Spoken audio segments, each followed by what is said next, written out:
Good afternoon, everyone. It's a lovely Sabbath day today. After weeks of rain, it's nice to get these days every now and then with sun, reminding us that spring is drawing near. And of course, with spring comes the beginning of God's annual holy days. And we know that Passover, just a couple of weeks from now, is the first of those annual Sabbath days. And it starts, this plan that God has for mankind that he reveals throughout these days.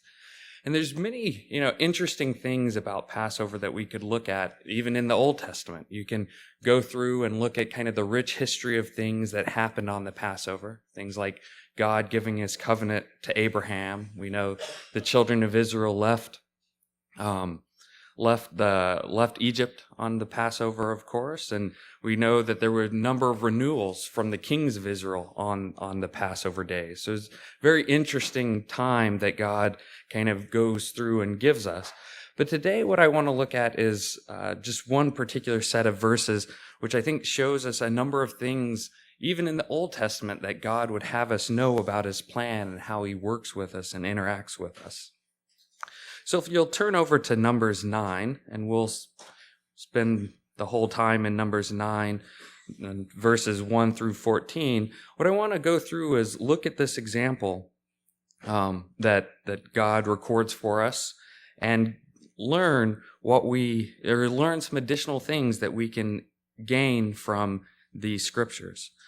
So we'll begin, and this is, while they're in the wilderness of Sinai, so it's 9 verse 1, it says, "Now the Lord spoke to Moses in the wilderness of Sinai in the first month of the second year after they had come out of the land of Egypt." So this is, after they had presumably kept the Passover a couple times, but he's reinforcing the importance of the Passover. In verse 2 it says, "Let the children of Israel keep the Passover at its appointed time. On the 14th day of the month at twilight, you shall keep it at its appointed time. According to all the rites and ceremonies, you shall keep it."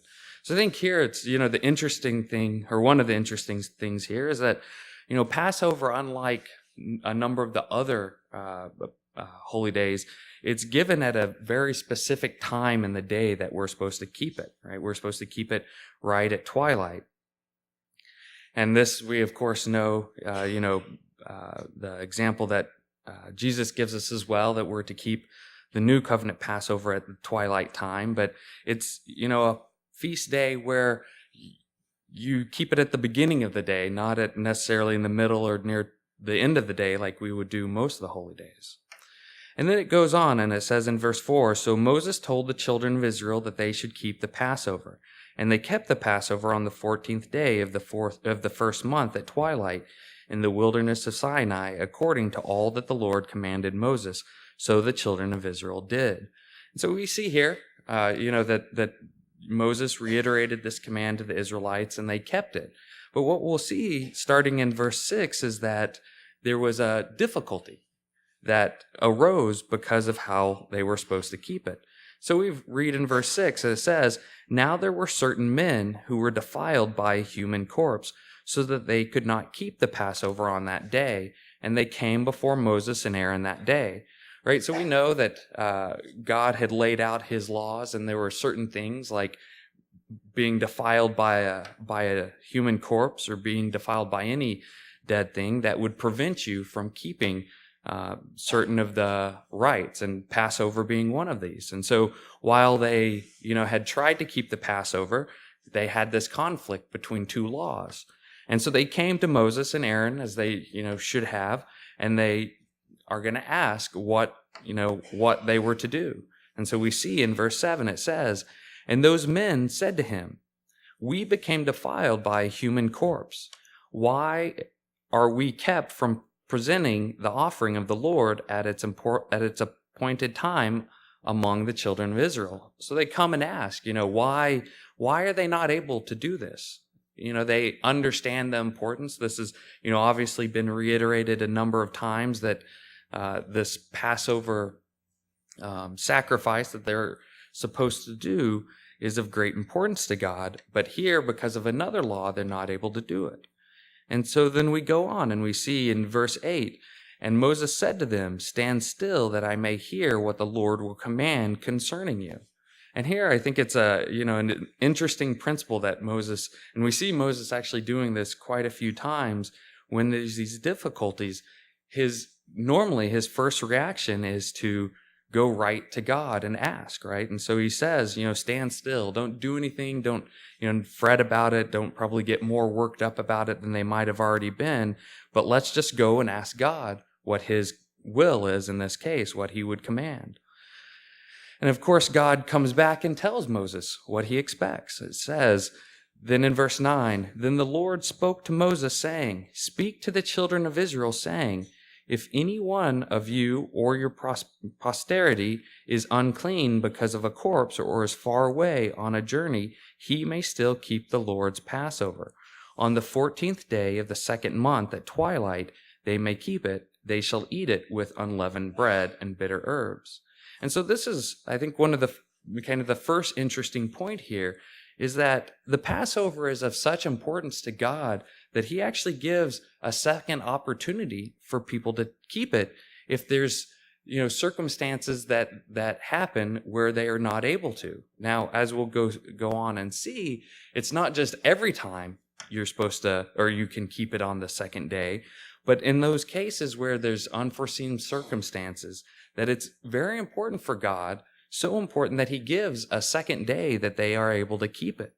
And if we think about it, right, Passover being the beginning of these annual holy days, being the time where Christ sacrifices himself, it was important for God, for having the children of Israel to commemorate this day or to look forward to this day, and even for us to commemorate Christ's death, right? And so he gives us, you can think of this as fairly unique in the holy days, because none of the other holy days does God command a second day to be given to keep those holy days if we aren't able to come and celebrate it as a group. But this day is unique among those holy days because of the great importance, because of what it was picturing, because God wants us, as we're beginning these holy days, as we're beginning to remember his plan through these annual days, that it's all beginning with Christ's sacrifice, that's where it starts, that's where it begins, and for us to kind of center our entire remembrance of his plan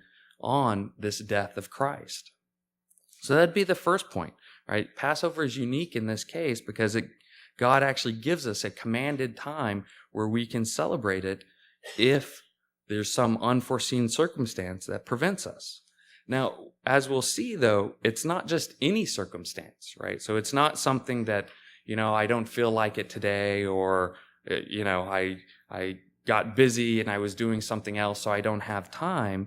But it's, on these unforeseen circumstances. In this case, he gave, a couple clear examples, that you're unclean because of a human corpse, or that you're on a faraway journey, that you would be able to keep it. And of course, there might be others today, right? If you're too sick to come, or if, something prevents you, but it should always be unforeseen circumstances, not just, I've decided I want to keep it at a different time. And we'll see that. So we'll go on in verse 12. It says, kind of going on, saying that you're on the second day, you're supposed to keep it exactly as you would have on the first day. So it goes on in verse 12, and it says, "They shall leave none of it until morning, nor break one of its bones. According to all the ordinances of the Passover, they shall keep it." So it wasn't like this second Passover was a different holy day. It's just, if you couldn't celebrate it in the very first time, you're supposed to celebrate it exactly as you were supposed to the second day. And so, while it doesn't, in the New Testament, doesn't go into details that we can do the foot washing or the bread and the wine on this second day, we can look at this principle and see that we're supposed to keep it in the same manner as what the commanded form is at that time. But then it goes on to say in verse 13, it says, "But the man who is clean and is not on a journey and ceases to keep the Passover, that same person shall be cut off from among his people, because he did not bring the offering of the Lord at its appointed time. That man shall bear his sin." And so here we can see the second point, right? That this is, even though he gives us the second day, it's not something that we should take lightly. It's not something that we should, just choose not to do or choose to not celebrate. And when we look at this, where he gives the punishment for not keeping the Passover, it says, the person shall be cut off from among his people. And if we look at this is a pretty rare punishment that God gives. There's actually only 3 other places or 3 other times in the Old Testament that God says if a person breaks a law that he's actually supposed to be cut off from his people. So one of the other ones is the Sabbath. So if someone didn't keep the Sabbath, they were supposed to be cut off from their people, and you can read that in Exodus 31:14.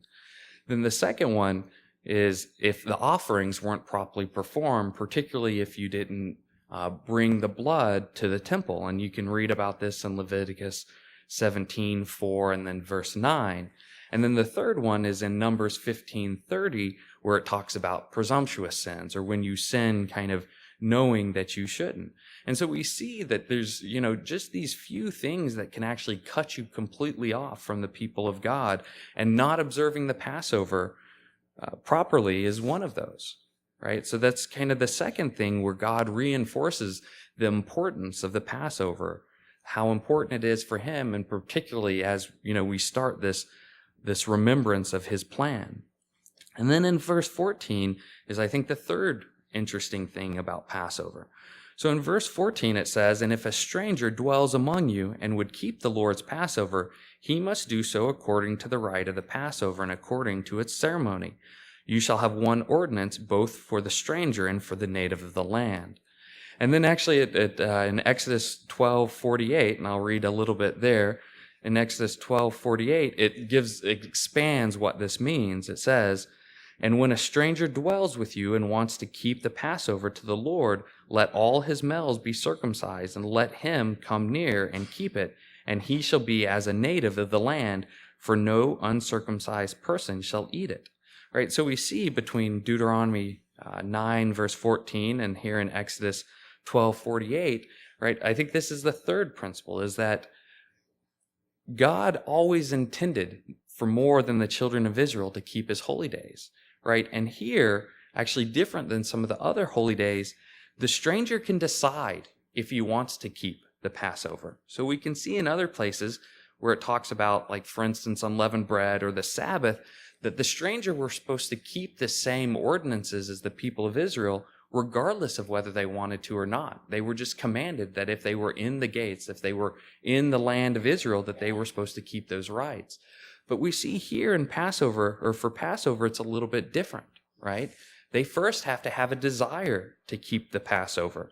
But if they have that desire, it's not enough to just desire to keep the Passover. They actually have to go and follow the same covenant, or they have to go under the same covenant as the children of Israel, right? So in the Old Testament, of course, they had to have all their males circumcised, and that was what was required for them to take the Passover. So, like I said, it's pretty unique compared to the other holy days in that first they got to choose whether they wanted to keep it. But it wasn't just enough that they chose.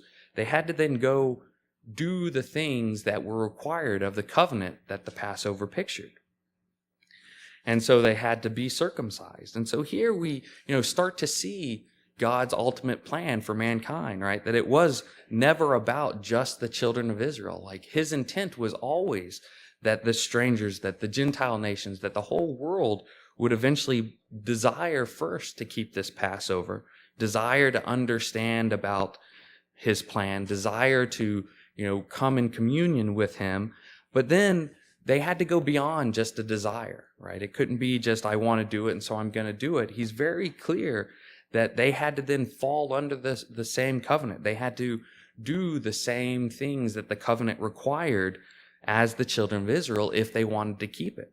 And, he ends this section of verses very clearly that no uncircumcised person may eat of the Passover. And so it's something that's special. It's something that's only for his covenant people, but it's a covenant that he's willing to share out with the entire world. So, brethren, we're just about 2 more weeks, 2 weeks and a couple days, or 2 weeks and a day until Passover. And so my goal in looking at these verses is just to encourage you, to reread some of these examples in the Old Testament. I gave some other examples where you can go through and look at some of the things that happened on the Passover, and there's a number of them. There's these section of scriptures that give a little bit more detail and how God how God commanded the Passover to be observed, and how he was willing to make, he was willing to provide this second Passover in cases that there was unforeseen circumstances, but that it was still very important that they kept it in a certain way. We can see, as I said, that it was always God's intent to expand this out from the children of Israel, right? So I just encourage you that as we come up these last 2 weeks, to take the time to reread these sections about the Passover in both the Old Testament and the New Testament. Right, to pray and meditate and ask God what lessons we can draw. What was he, intending to show from these commands? And I'll say for myself, right, as I read these, what they helped me do was they helped me understand that God's ultimate purpose, was always in these commandments. That, many people of the world will say that the Old Testament is done away with. Right? But as you can see, these commandments actually start to present the things that God would then fulfill, that Christ would declare more plainly in the New Testament. And then the other thing that it helped me see was the unity of the holy days, right? Why would we keep these? As many people in the New Testament, or that claim to be New Testament Christians, don't keep these. But then as we see here, that they actually show this unity between the New Testament and the Old Testament. It shows that what God was giving to Israel always pictured the fullness that he would have it to come and show through Christ's sacrifice, but that it would, just be a portion of it in the Old Testament, and then Christ would fulfill it. So just encourage you to reread these, to learn these lessons again. These are all scriptures we've read many times, but we can so often just go through them through the motions. But there is deep meaning that God would have us come from these. And so just encourage you to reread these as you prepare for the Passover.